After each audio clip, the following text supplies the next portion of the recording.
ఏసు రక్తం దొరికిందని red heifer video ఎంతమంది చూశారు? ఆ వీడియో చూసిన తర్వాత చూడండి. సరిగ్గా ఏసు రక్తం కిందే ఆర్క్ ఆఫ్ ద కవెనెంట్ దేవుని మందసం దొరికింది. దేవుని మందసం అంటే యెహోవా సన్నిధి ఎల్లప్పుడూ ఉండాలని, తోడుగా సహవాసంగా ఉండాలని ఇశ్రాయేలీలు దీని యుద్ధానికి కూడా తీసుకెళ్లేవారు. ఈ బంగారు మందసంలో 10 ఆజ్ఞల పలకలు, అహరోను కర్ర, బంగారు పాత్రలో మన్నా ఉండేది. దీని ప్రత్యక్షపు గుడారంలో యాజకులు మాత్రమే వెళ్లే అతి పరిశుద్ధమైన స్థలంలో ఇది పెట్టేవారు.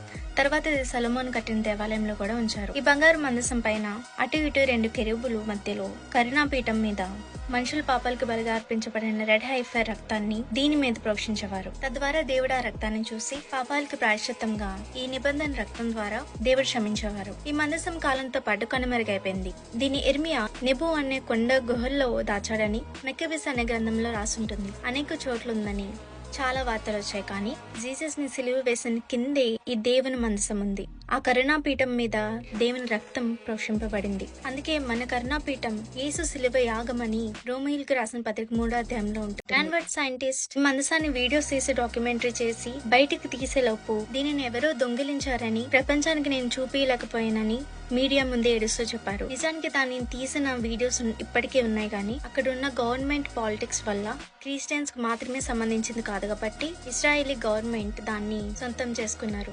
మెరుస్తూ ఉన్న మందసాన్ని వీడియోస్ తీసిన ఆధారాలు మాత్రమే మిగిలాయి. 3వ మందిరంలో ఇది ఉంచబడాలి కాబట్టి కాలంతో పాటు దేవుడు కూడా దీన్ని బయటకు తీసుకురావడానికి ఇష్టపడలేదు. అబద్ధ క్రీస్తు వచ్చినప్పుడు 3వ మందిరం కట్టబడినప్పుడు ఈ దాచబడిన మందసాన్ని అందులో ఉంచుతారు. అప్పటి వరకు ఇది ఎవరికి కనిపించదు, బయటికి రాదు.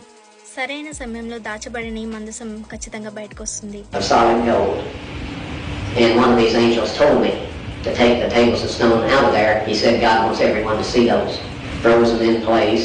And I just can't describe my physical state or mental state or anything else. If I didn't have some physical evidence to prove it happened, I think. The chamber where I found the Ark of the Covenant has since been perfectly cleaned out. The table of showbread, the candlestick, the golden altar of incense. They're all set out as they were in the earthly temple, except that the Ark of the Covenant is setting against a 12-foot long and 18-foot wide or high. Then the earth shook and the rocks were rent and the graves were opened. When the rocks rent, the cliff behind where Christ was being crucified split all the way down, right past the left side of the cross hole and down into the chamber where God had hidden the Ark of the Covenant. Some